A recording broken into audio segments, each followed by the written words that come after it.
I wake up in the morning and I ask myself and then our team that what can we do to make people's lives better?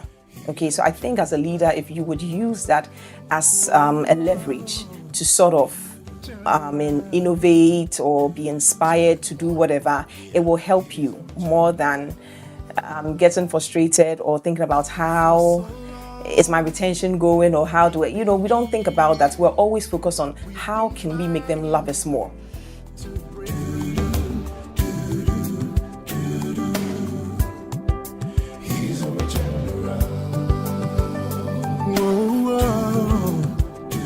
Turn around. Turning point. Yeah. He's a turnaround. Hello and welcome to Springboard of Virtual University. My name is Albert Okran. Welcome you to Ghana's foremost developmental program and that place where the greatest minds in the world converge. Springboard is brought to you by the Springboard Roadshow Foundation. Our partners are MTN Ghana, the Enterprise Group, and the Ghana Growth Program, a collaboration between Mastercard Foundation and Springboard. We are supported in the media by Joy 99.7 FM, Joy News Television, and the Graphic Group of newspapers. You can also find our content on the Springboard channel, curated, packaged, and designed for your continuous consumption. So we continue our conversations with women in leadership, women blazing the trail and doing great stuff in different areas of endeavor.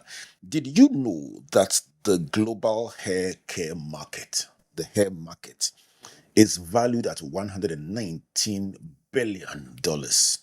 Now, those figures, those kinds of figures make you think again and then change your prayer topic. I'm speaking today to somebody who works very much in that space, a leader in that space, the CEO of Hair Senta, the founder and CEO of Hair Senta, my friend Gwen Addo. Gwen, good to see you. Good to see you as well, Albert. I'm so happy. It's been a while. Yes. What has been happening since we last met? Great stuff. Oh, good stuff, good stuff, good stuff. This month is dedicated to women. We are, as part of our extended celebration of the International Women's Day, we are exploring the theme of women in leadership, especially against the backdrop of the theme Give to Gain, which is the centerpiece focus of this year's International Women's Day. What do you think of the theme Give to Gain? I think it's absolutely wonderful. Give to gain. And I mean, if you look at how transactional we are as humans, it probably will excite people because sometimes we even give without thinking about what we're going to gain. But to think now you're not just giving, but you're gaining something back, I think is truly insightful and it would excite anyone who hears about it.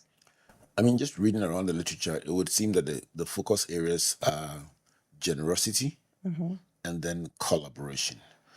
Last week, I just threw in a couple more, just my own. I'm wondering who gave me the power to add on to a theme. But I thought that once we are discussing generosity and discussing collaboration, we must discuss also intentionality. How big is intentionality to you as a person? Intentionality.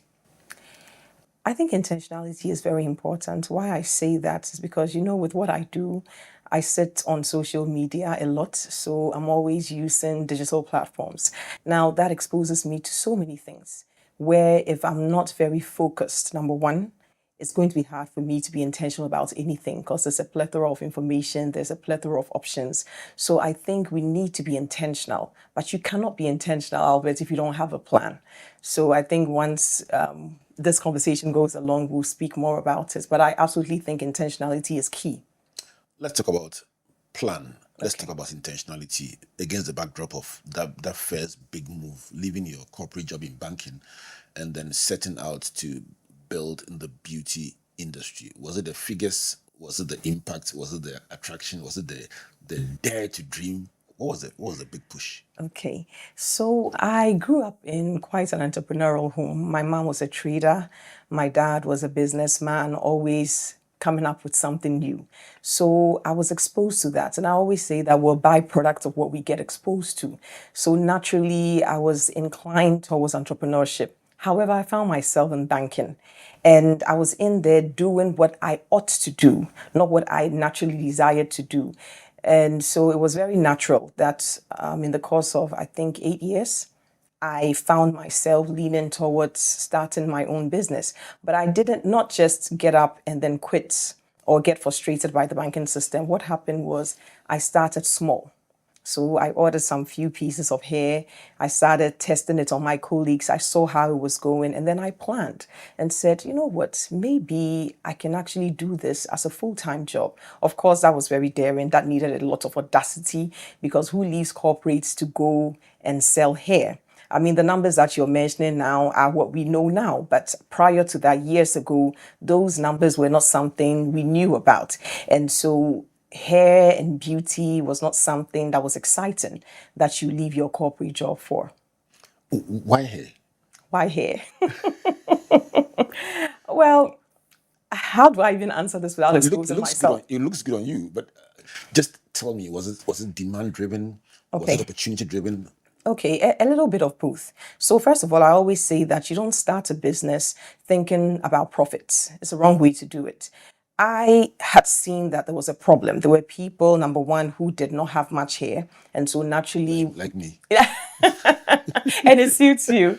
And they were skewed towards getting extensions. And then there were also others who wanted options. You know, women today, we want to be Beyonce, tomorrow Oprah. Next day we look at what Gifty Auntie has on and we think we want to do that. We always want to explore different things. And so I think I tapped into that, number one, and I tapped into my own need. And of course, I saw the opportunity that was in there and I hopped on it. And don't forget also, at the time, people were not focused on building a brand. So that was where I saw the gap. And I said, you know what, maybe I could build a brand around hair, where when you think hair, you will think Hair Senta. So that's what I ventured out to do. So the name choice was influenced by that brand Yes. orientation. What Yes. else was What else influenced? What else reflected that brand orientation apart from the name choice? I mean, for me, I look at where we find ourselves now. Okay. A lot of times we start businesses and we're just focused, like I said before, on just selling. I was focused on building something beyond me. So I said, you know what? I am going to build something around excellence, around consistency, around something that people can actually build trust around. And so I think that really was what drove me. What kind of impact can I build or can I make through the brand that I build? Let me bring Give to Gain Yes. into the brand because you talked about excellence, you talked Yes. about giving to Consistency. consistency in giving. When you hear Give to Gain and you juxtapose that against Hair Center, would you say giving has been part of your journey? And if so, what do you give to your clients? What how can we understand giving from the context of Hair Center? Okay, so I would look at it from an industry standpoint. Okay, so when we look at what happened during COVID, for example, there were many hairdressers who were, replaced or felt, well, there was nothing they could do at the moment because people were not coming so close to have their hair installed and all of that. So they were home. So what we, the hair center, did, because remember, we're not a salon, what we do is we provide the product and then the service providers, which are the hairdressers, use it for their work. So we went to them, reached out to them, gave them food, we did all kinds of packages for them. We gave them some money and sort of made them know that we cared and we knew this too shall pass. Now, That was audacious. yes, thank you. And now, from a client perspective, I think what we also give our clients is convenience. Okay, we don't compete. I always tell my staff that we're not competing with other products. We're competing with customer experience. So how well can we create something that the clients will feel, you know what, I want to do business here? Because if you look around you, everybody is selling something that is pretty much similar to what you have. So what really is your USP? And for us, our USP has been creating convenience for the client, building trust for them, because now people don't want to part with their money and find out they've purchased something that will not work. Also, our return policy, which apparently is not something that's very common around here, has also encouraged a lot of people because here they know when they buy from the hair center and somehow it does not work, they can confidently return it. And that has built trust over the years for us. There are two schools of thought about return, about that extra cost that comes with ensuring that the customer experience doesn't have any dissonance. Some say, listen, I'll play it safe. You buy, you've bought. When you leave, it's up to you. Others say, let me be with you throughout the experience. If something happens, I take responsibility, like the return thing. Looking back after having done it for a while, that's like giving to gain. Yeah. Having done it for a while, would you say that it has paid off for you? Absolutely, Albert. It's paid off. You see, when you're looking at strategy, you need to look at retention strategy and acquisition strategy and understand that they go hand in hand. A lot of times we focus on acquisition. But retention is also very important because imagine being able to retain clients and then having the chance to acquire new ones. You grow your portfolio and then, of course, your market share. So for us, that has definitely given us a high ROI. And if you look at how over the years, a business like this, with the influx of so many competitors on the market, has still remained relevant and still has people that come in at 1 a.m., 12 a.m. to wait 8 to 9 hours for the stores to open for a sale. It's been an incredible journey, and they are doing this because they know we're giving something to them and they're gaining something in return. And people want to survive and thrive. So people are interested in brands that are focused on, number one, enabling them to survive and enabling them to do well, which is what we do. You're enjoying this, aren't you? I'm enjoying it. As you spoke, I tell you what I was thinking of you saying. Tell me. This is great. So here I am. Yes. I'm a pastor. Yes. I pastor a church. So you're talking about acquisition strategy. And I say, okay, so I preach the gospel, people come to church. Then you talk about retention strategy, and I'm thinking of the effort we put into ensuring that they are comfortable. They feel that this is so different from everywhere else. This is a great time. I'm just thinking last Sunday, some folks came in with a family that was coming for Thanksgiving, and I spent time with them after the service. Wow. They just were so happy. I give them Bibles. Wow. And they're like, is it like that always here? We would like to stay here. I'm like, yeah, it's a retention strategy. Retention. And when you use ROI, I started calculating. So what's from the ROI in a day? But that's just on the lighter side. Oh, thank you. I can relate so Yeah. much, Gwen, to what you're saying and the intentionality of it. Remaining relevant in a competitive business environment must be the big thing that CEOs spend days, minutes, hours, and years reflecting on. Is that a centerpiece of your reflection as a leader? Retaining. For me, retention is not what I think about. I think about how, of course, it has. Relevance, remaining relevant and remaining at the cutting edge. Yes. And I think for me, I wake up in the morning and I ask myself and then our team that what can we do to make people's lives better? Okay, so I think as a leader, if you would use that as a leverage to sort of innovate or be inspired to do whatever, it will help you more than getting frustrated or thinking about how is my retention going or how do I, we don't think about that. We're always focused on how can we make them love us more. Okay, because we are people-centered company. We're always focused on both our internal customers, that is our staff, and our external customers. We have a family culture, and then we want to extend that towards the people that do business with us. So we are just focused on how can we make you happy. And that is why we're more flexible than a lot of hair companies, because we're not transactional. This is Springboard Virtual University, and in case you just joined us, this is one of our conversations that you have to listen to and learn from. You should be writing down notes by now because we're talking about women in leadership, and we are talking about giving to gain. And Gwen Addo is my guest for today, CEO of Hair Senta.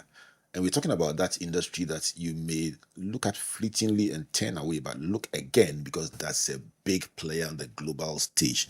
And Gwen is saying that the centerpiece of the conversation on a daily, weekly, monthly basis is how to make you, the client, happier. Maybe you need to revise your strategy and think about making others happy. Once you do, they would also make you happy in return. Is that the philosophy? That is the philosophy. That is the philosophy. Right. How can we make them happy? Right. There's a scripture that says, cast your bread upon the waters and you find it after many days. So the happiness that comes from the client, is it after many days or after a short while? That's a good one. That's a good one. After many days or once they are happy, they're staying with you right now. Oh, they are staying with you, but you don't go to sleep when they are happy. Okay. Applause usually puts us to sleep, but it shouldn't. Applause should actually inspire you to keep on going. And of course, you have to look at yourself. How does, because I am naturally somebody that likes to push. I never get excited about one win. I'm always thinking, what else can we do? So I think that has definitely helped us as a brand. Do you find the staff literally trying to catch their breath because just when they think they've done something and it's been applauded, then they are going on, so what's next? What's next? What was it? Oh, I mean, I don't think so. I think because we carry them along, okay, so they never really get exhausted, like, oh my goodness, we've achieved this, now what next? They are also just as inspired. How can we do this? And we have an all-inclusive approach to doing business. And so, I mean, these are my frontliners. For example, when you come to the store, we share ideas, they bring insights, they make recommendations, and we listen because they have direct access to the clients. And so yes, they are actually the ones that are coming up with all the innovative ideas because they interface with clients. Let's talk about innovation. I mean, I know you've done graduate studies with innovation at the very center of the conversation. By the way, how has it gone? The last time you met, you were doing some plenty Scooby. Tell me what Which one? As entrepreneurs, you wake up every morning with some new idea. So now I don't even know which one to talk about. Tell me about the role that adding on education has played in your journey as a CEO, just so your fans and your clients know the background investment you are making to improve yourself as you support them better. So, Albert, thank you so much. So, education has played a key role. Before, when I had not done my MBA, for example, there was a certain way in which I thought naturally, and I remember right in the middle of school, I think it was after a particular session, I can't remember what, but it was around marketing, and I said to myself, somebody is taking my money. Somebody is taking my money. Heard? Yeah, something I heard because, I was sure I was serving the market, but there was a large chunk of the market which I was not serving, I was not looking at. I felt, well, I don't need them and I'm fine where I am.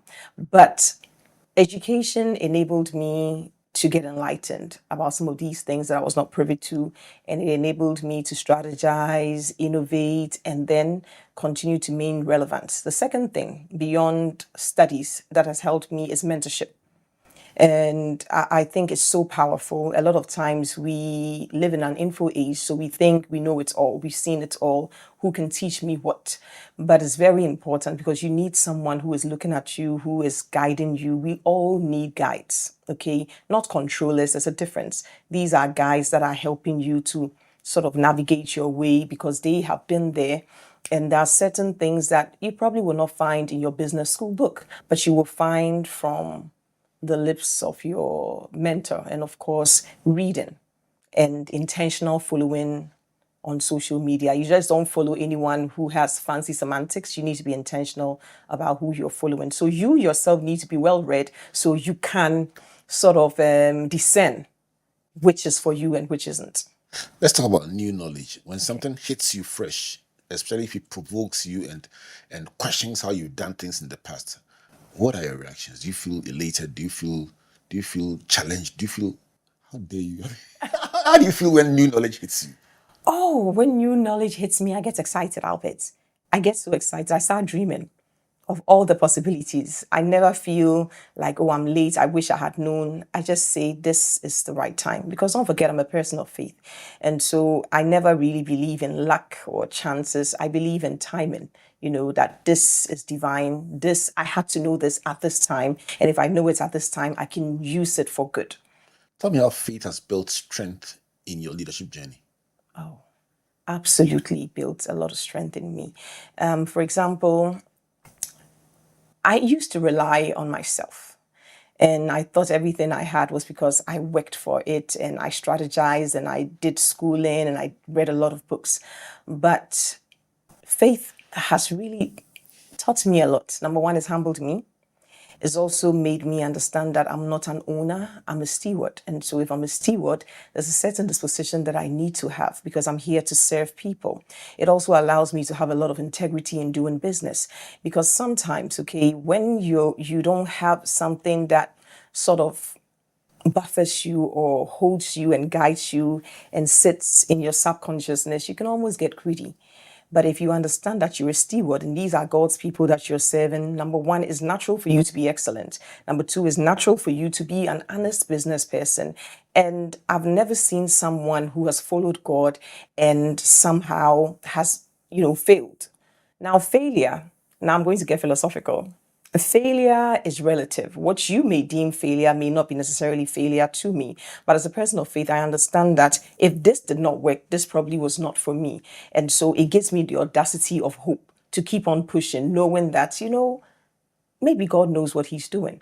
And Romans 8:28, I'm here trying to talk to them. That's one of our favorite scriptures come for tonight. No way. Yeah, I'm telling you, Romans 8:28. Wow. On any day or night, you are there. Go ahead. So all things work out for our good. It didn't say some things, it didn't say that thing, it said all things. So I think that has enabled me to remain patient, to remain humble, to remain teachable, and I've been able to, sort of drive that into the company's culture. And we would say we've been successful so far because we trust in something that is higher and is above us. Do you find your colleagues being able to share that faith in God that you have? My colleagues Do you find in the them industry, also being, no, there's your staff, those who are around you, do you find them getting caught in the same faith that you have in God and how it drives you, the way you do things? absolutely. It has trickling effects. Everything falls and rises on leadership, John Maxwell. And so as a leader, you need to understand that what you represent, has trickling effects on the people who are connected to you. So it's very important that you're intentional, again, with what you're representing. And they are very well aligned. In fact, there are some of them who are so driven by faith that it inspires me not to become complacent and not to lose hope when things become shaky, like it does for most entrepreneurs. Talking about shaky, if I understand what you're saying that because you are anchored in your faith in God, something that somebody will call failure, maybe they've seen one setback, you will see it as God is still in the story, and therefore it may be down today, but there's something he's working on, and ultimately, per Romans 8:28, it works out for your good. It works out for our good. It works out for our good, no matter how scary it looks. It does work out for our good. Even COVID worked out for our good. And so there are examples. So this is not just talk. These are things that we've experienced and have come to, deepen our trust that, oh, wow, we just need to trust God. Trust in the Lord with all your heart and lean not on your own understanding. In everything you do, acknowledge him, and he will step by step direct your paths to that perfect end. This is Springboard, your virtual university. My guest, Gwen Addo, CEO of Hair Senta. Gwen is always great to have around, and whenever we get to meet, we just catch up and reflect. And I'm just excited about the leader you are becoming every day and the strength that you bring in whenever you come to these conversations. When we come back from the break, we're going to begin to explore every level of leadership and the attributes it requires, the demand it plays, and how you've responded to them in your journey. And the objective is to get somebody listening out there to say that, listen, I can pick something from Gwen and apply it to my life, especially for that my bias is always for the younger women who are also aspiring to do big things. And especially as we talk about women this month, my dream, my hope, my prayer is that a young woman starting out on a journey can hear you and say, you know what, I can also do this. Amen. And who knows, maybe 10 years from now, 5 years from now, I can sit on the show and say, I remember that show with Gwen? It just sparked me and here I am. Amazing. That would be heavenly, wouldn't it? Amazing. Springboard, your virtual university, brought to you by the Springboard Ratio Foundation in partnership with MTN Ghana, the Enterprise Group, and the Ghana Growth Program, with media support from Joy 99.7 FM, Joy News Television, and from our friends at Graphic. Please tune into the Springboard channel every single day. You will find the kind of content that will inspire you and bring out the best in you. When we come back from this break, let's listen to Gwen as she breaks down different levels of leadership and what it requires of you. Please don't go away.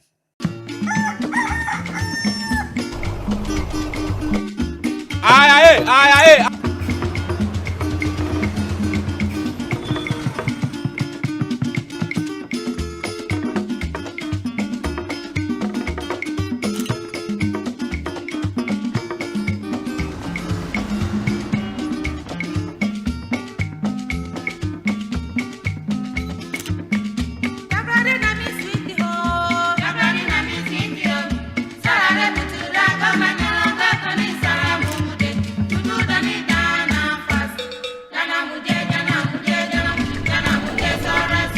Sorry for left.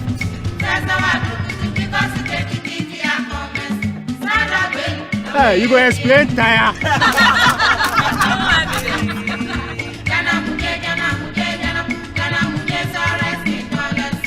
Let's all join the ride to make our nation great and strong.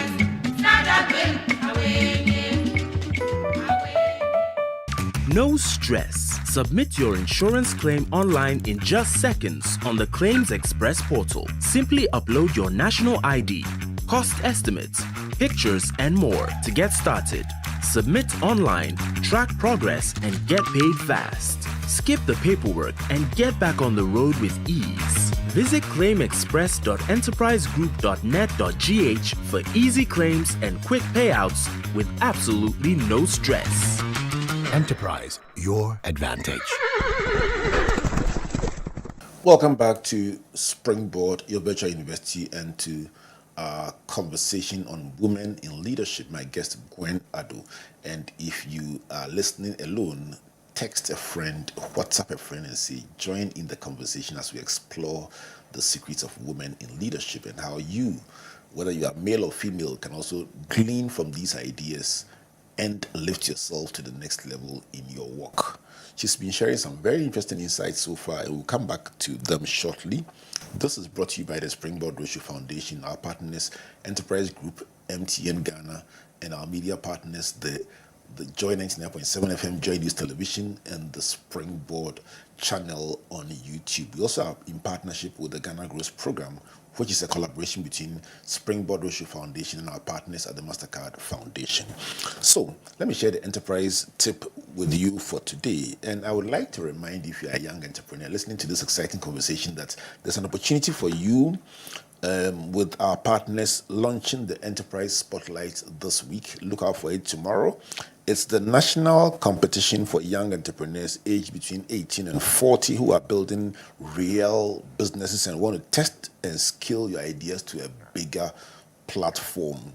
So the selected applicants will go through a series of stages, beginning with an open call, then there will be interviews, and then live business presentations before experienced judges. When you get selected, it will make a difference in your life. It's open to men, women, and persons with disabilities, and it will reward courage, creativity, and determination. So if you are a business and you are building and you are listening to Springboard, your virtual university, look out for the Enterprise Spotlight and apply so we can celebrate your jump to the next level. Look out for the details right here on your virtual university. If you want to talk to Enterprise, call them on 030-263-4704. Email info.trustees@myenterprisegroup.io. Enterprise, your advantage. Gwen, let's come back to our conversation and talk about skill. As you move from the beginning, first part-time, then starting to do this full-time, and then scaling up, going international, the various stages. Help us to appreciate that transition, and then also the kind of leadership required at every level. It can't be the same as when it was just a small place without all the international connections. So help us to understand the transition to various levels and the difference, the demand it places on different aspects of your leadership. Okay, so that I don't give you history, I'm going to sum it up. So I started in banking when I finished university, and it was great. But I knew this was not where I belonged, and so I started this business. I started it as a side hustle. Initially, I thought I was going to be able to keep my daytime job and somehow do this. Then it transitioned to become a full-time business where I moved. And initially when I started, I'd created a brand around myself, what I wanted, not what people wanted. And so eventually I started becoming people focused, and that's when the business opened up, when I began to really listen to people and what they wanted. Eventually we transitioned, we partnered with some foreign partners, and now we become a business which does wholesaling locally and internationally. And currently we're working on moving into our headquarters, which is going to be our HQ for Hair Senta. And we're going to sort of focus more on convenience, delivering to beef up our logistics and make sure that people really can have the experience without necessarily dragging themselves into the store. And don't forget, once you're climbing up, it also changes you as a leader, whether you like it or not, unless you're just someone that is oblivious to anything that's happening around you. Now I've begun to think about impact, because even though we were doing hair, there were many other companies that were watching us and were impacted by what we were doing. I mean, on social media, for example, now I receive all kinds of messages, people in different industries who have said, you know what, I watched what you did with the hair center, and it inspired me to do the same and even bigger with mine.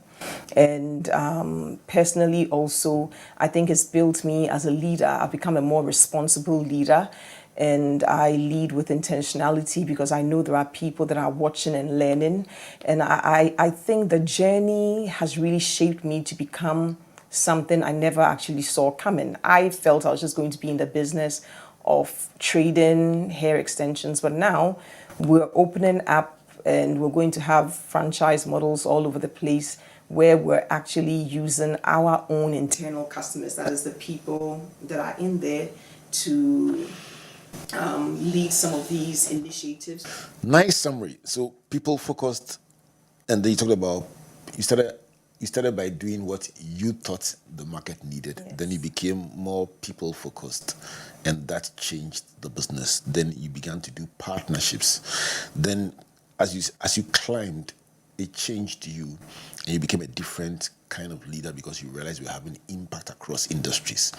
And then ultimately you say that you look back now and you realize that it's gone way beyond what you set out to do with hair. Should that be the natural trajectory of leadership?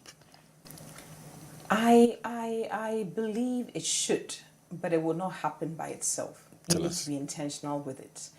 A lot of times people ask me this question, that Gwen, what do you eventually want to become or to be known for? And I said, I want to be known for social transformation. So, I mean, if your aim is to socially transform, okay, a nation or a place or a people, it's going to come through your interaction with those people. Now, God gave me the platform of hair, which enabled me to interact with women from all walks of life.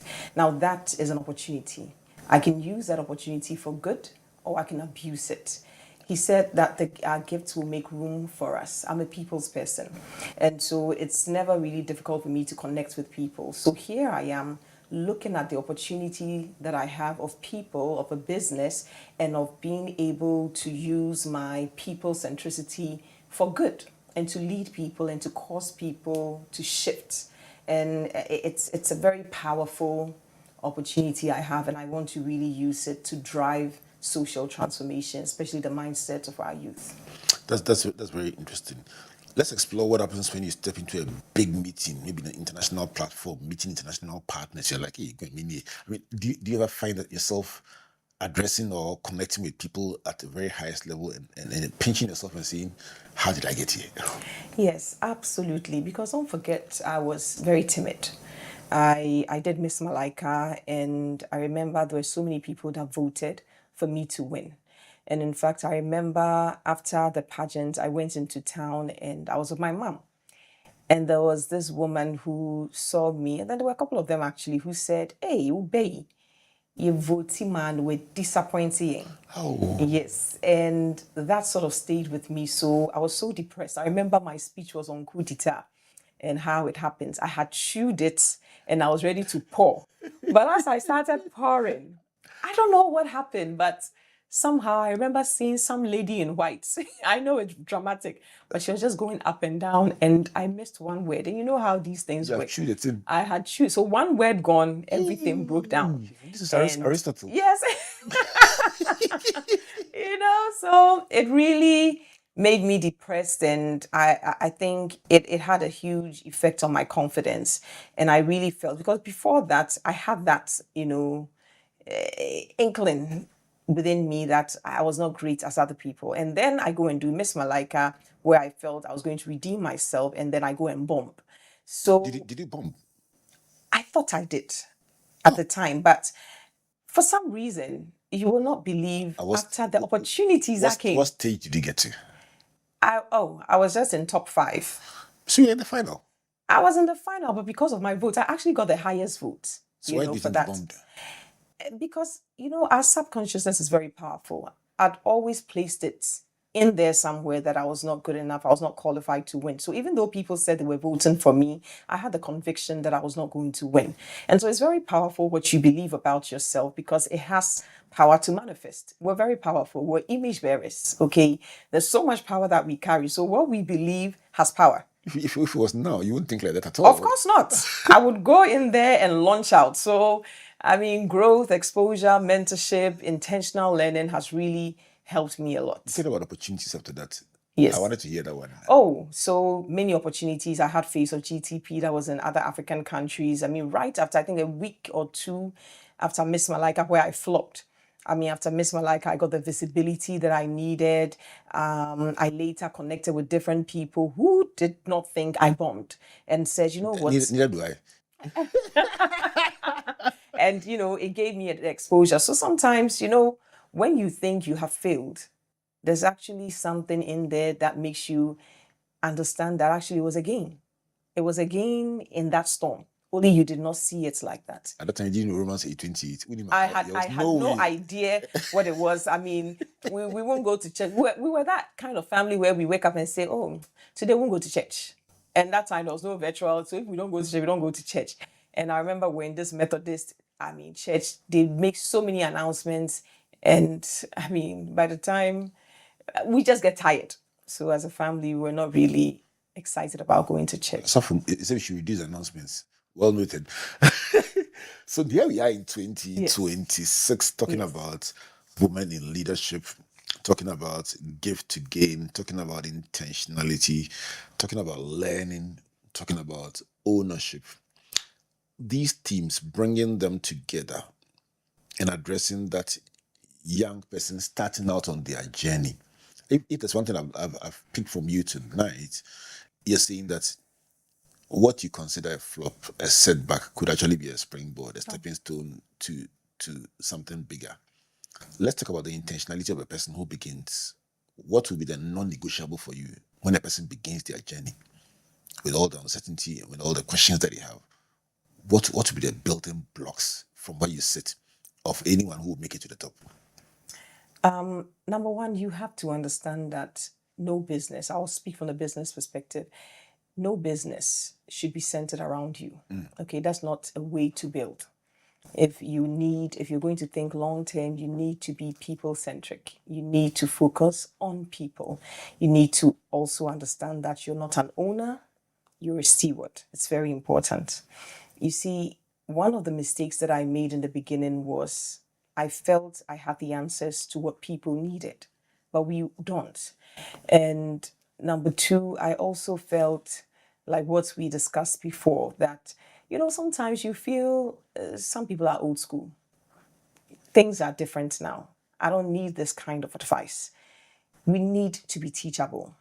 You can't start a business or you can't launch out into leadership and forget teachability. It goes hand in hand. And what is teachability? It's a desire to learn and a willingness to change. So yes, we have a desire to win. We have a desire to do well. But do we have the willingness to change and to transform and to, let some things that we're currently doing that is not working go? There are businesses or there are things that people have started today. They are not working, but because of what people will think, they are not letting it go. There are things that we should be able to do, but because of lack of confidence, we're not launching out to do it. There are things that we should subscribe to and we think is so removed from us. You look at AI and the future of work, for example, there are people that are sitting by and saying, this does not concern me. Okay, but there are opportunities within AI. The opportunities like AI managers, the opportunities for you to use AI on your day-to-day. And there's also the opportunity for you to be replaced by AI because you refuse to act. So it's very important for us to, number one, just be humble enough so our eyes will be open, because when we sit on our high horses, we get blinded. And unfortunately around here, the hype is too much. We applaud mediocrity. So it's a lot of things that happens to us where we think, well, we know it all when we really don't. So we need to subscribe to something that is higher than us. I read the World Economic Forum report quite a bit. Every year, every time it comes out, I read and look at what changes are taking place in the world, what is predicting about technology, what is predicting about the skills that one would need to remain relevant. And apart from emotional intelligence, it highlights things like flexibility. And that's what you seem to be suggesting, that you need to be flexible, you need to be adaptable. So it's been done this way, but listen, there are better ways to do things. Absolutely. What makes us stuck in the mold sometimes? That's a very deep question. What makes us get stuck?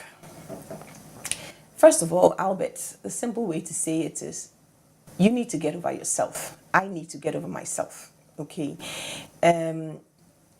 it's cultural, it's social. There's a lot of factors that creates this situation that we currently have. But I think what really will help us is to be intentional and focus on what is happening around the world and not just what is happening around us. Because whatever is happening out there has trickling effects on us. Look at us. We're still very import dependent. I mean, we're still having a lot of goods, even with what we're doing. The raw material is not from here. So whether we like it or not, what is happening globally will have trickling effects on us. And so we need to start to look beyond ourselves if we're going to be able to stand or remain relevant in the long term. Otherwise, history is going to repeat itself. The other day, I think you were at that conference where I was saying that a lot of times you have economists and all kinds of people saying that the future is in Africa, the future is what, and we're all very excited about it. We see what happens where we have a plethora of people come here, in December to have fun or to do some business. But the real question is, are we participating in this grand future that they are talking about? Or we're just sitting down and thinking that's what we know, amamre and sasa, what we know works is what will work. And we've done this for too long. And leadership is a deficit that we have. Trust is also an issue that we have. Because we have trust issues, we're not able to collaborate with excellence so that we'll be able to, sort of drive or bask in what excellence does in terms of transformation. So if you stood before a group of young women, let's say in a university, a secondary school, what will you be telling them about how to participate, especially in this predicted African or Ghanaian future that is being described? Innovation. You need to understand that if I'm in secondary school, I'm not in charge of my curriculum. Okay, the school is. And that's why I talk about leadership all the time. So what kinds of schools do we have here? Does it drive innovation? That's number one. What kind of schools do we drive here? Does it allow us to even think? Because sometimes the system is designed such that you are not even able to think. All you need to do is sit down and you're given. Sit down and receive, sit down and receive. But what are you going to receive? You're going to receive the perception or the beliefs of other people. And so there's a lot of things that have to change. I mean, what you're doing with Springboard University, for example, is excellent because what you're doing is you're sort of rewiring the mindset of people and skewing them towards something that they are not seeing. We cannot leave it only to the educational system. We all sit on social media. The question is, how are you using social media?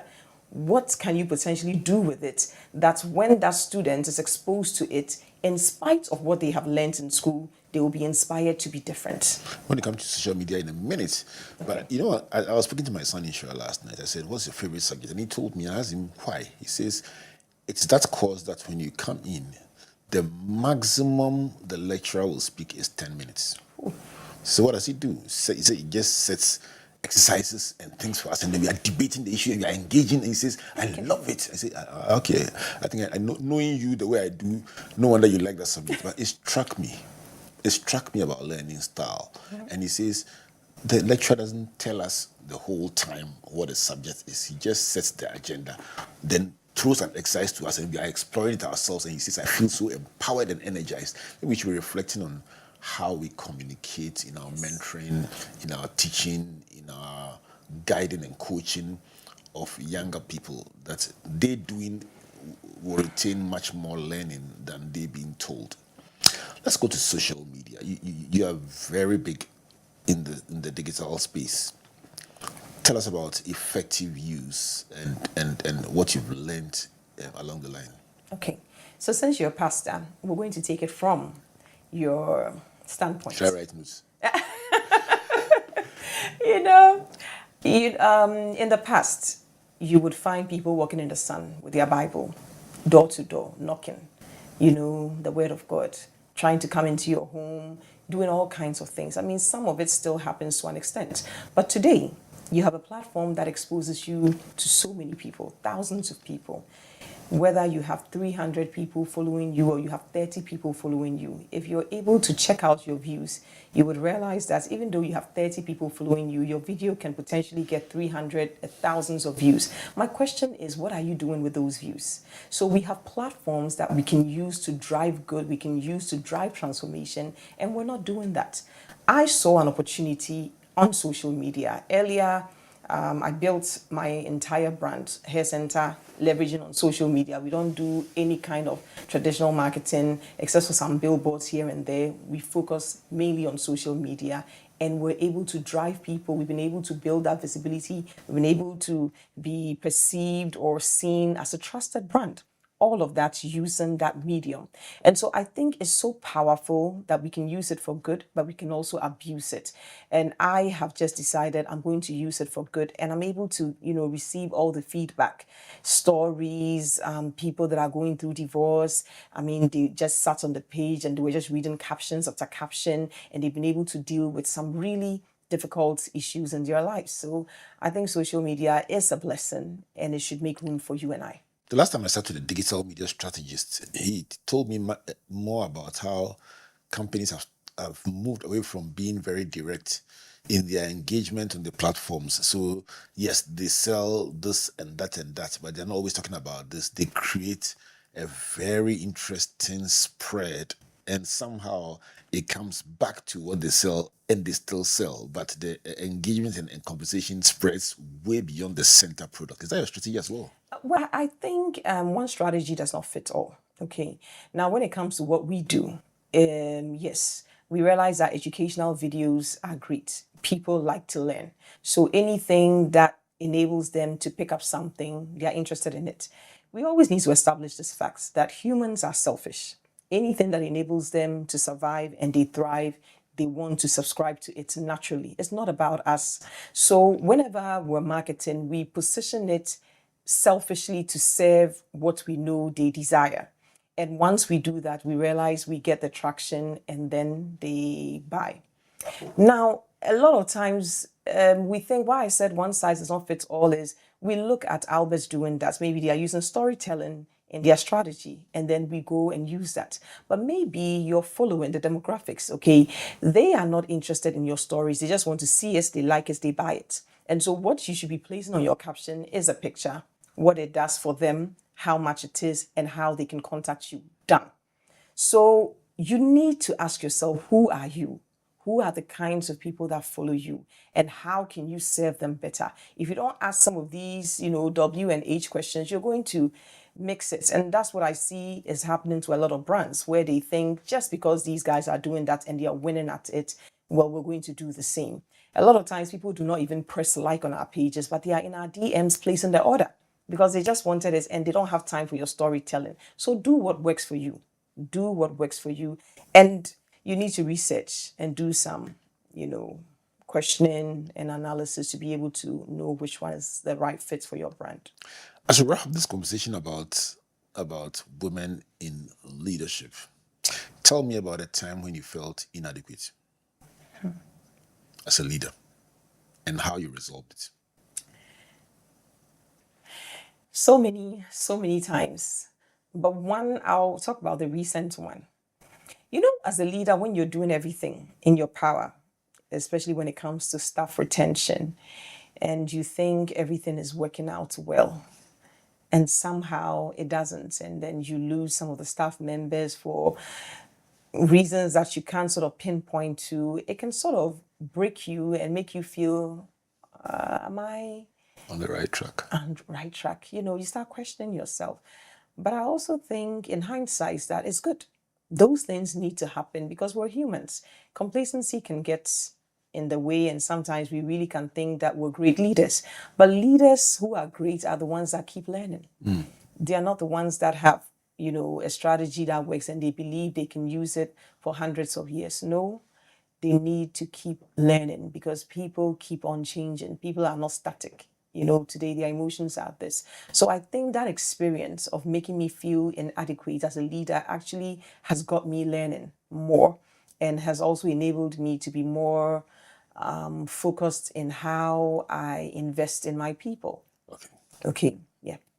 So your solution was to focus a bit more on investment. Oh, yes, investing in my people, opening up my eyes and seeing who probably I was ignoring because I was more focused on some people. I felt, oh, these guys are good. These guys, I'm going to carry them to the next level. We're going to do mighty things. But I realized that even though they were absent, the engine was still running.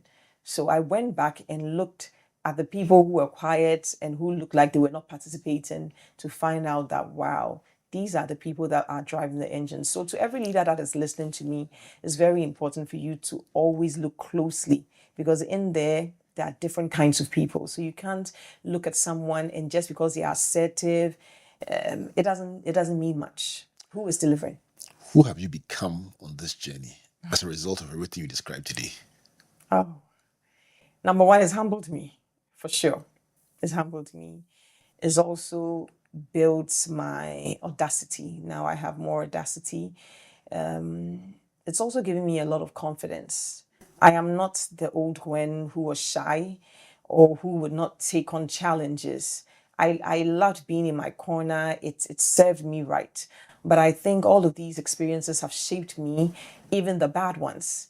And it's created this Gwen that I love and this Gwen that I'm willing to explore and learn more about. And of course, this Gwen that I want to make sure is investing in her self-development. So it never stops. I'm always looking at ways in which I can get better. 5 years from now? 5 years from now, I want to be known for social transformation. 10 years from now? 10 years from now, I'm not thinking inheritance, I'm thinking heritage, which is character. Okay, a lot of times we're looking at inheritance. What am I leaving? What am I doing? What am I gaining? All those are material. I'm looking at heritage. What characters have emerged from my leadership? Character formation is so important. I raise that highly over skill. 20 years from now? 20 years from now, how old would I be? They never ask a woman her age. Yes, but just transformation, impact. Yeah. Impact and transformation. It's more rewarding to me, especially for the younger ones. Yeah. At a glance, what do you consider an authentic person? An authentic person. Let me give an example from the Bible. Barnabas is an authentic influencer. Why is he an authentic influencer? Let's check out the story of Paul. Paul was not accepted by the church, of course, of his history and all of those things. It was Barnabas, okay, the encourager, who encouraged the church to accept him, who encouraged him to see who he was. And so, whenever I think about authentic leadership, I think of Barnabas. I think of somebody who is an encourager. And I would like to believe that I am an encourager and that makes my leadership authentic. That's not centered around me. It moves beyond me to others. Many would have gone for Abraham, many would have gone for David, many would have gone for Joseph, many would have gone for Esther. You went for Barnabas. And that's the Gwen that I know would look for it. No one else looks and pull out something special.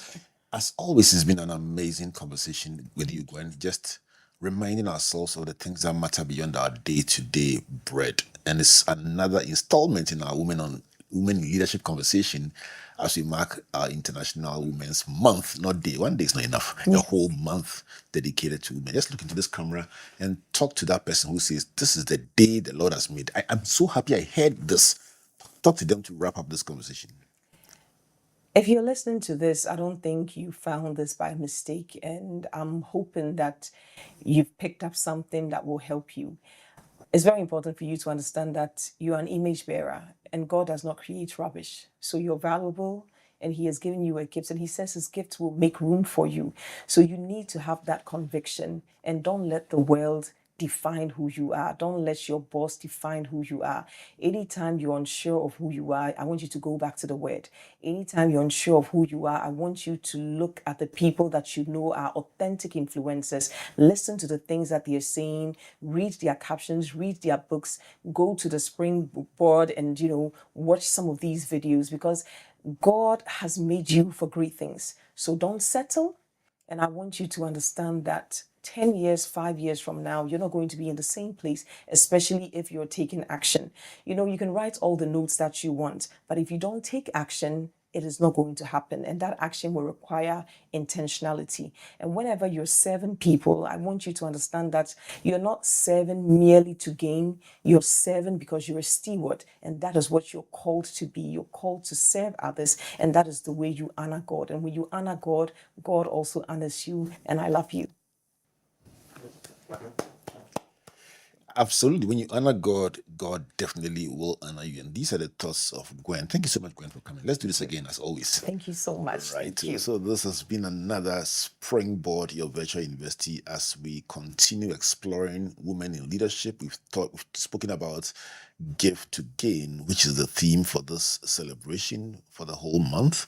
We've also spoken about not just the generosity, but also collaboration with other people. We've spoken about intentionality, Gwen's favorite word, and she says every thought, every action must be deliberately curated to achieve the impact that you desire. We've talked about learning, we've talked about impact, but most importantly, we've talked about faith as well. Wherever you are listening to us, we trust this has been a blessing to you. Springboard has been brought to you by the Springboard Roadshow Foundation in partnership with Enterprise Group, MTN Ghana, and the Ghana Growth Program, a collaboration between Mastercard Foundation and Springboard. Our media partners, Joy FM, Joy News Television, and the Graphic Communications Group. And all these amazing episodes can be found on the Springboard channel on YouTube. Please go like, share, and your life will never be the same again. My name is Albert, saying God bless you, and God bless you.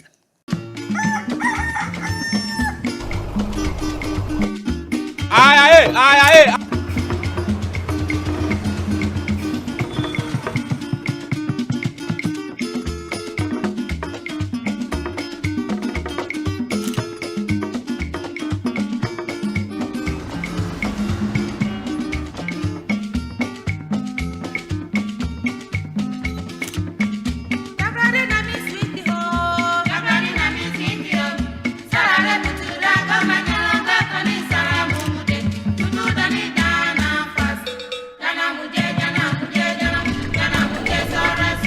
Sorry for left.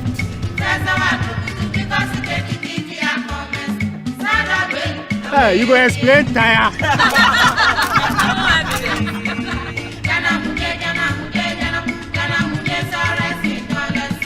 Let's all join the ride to make our nation great and strong.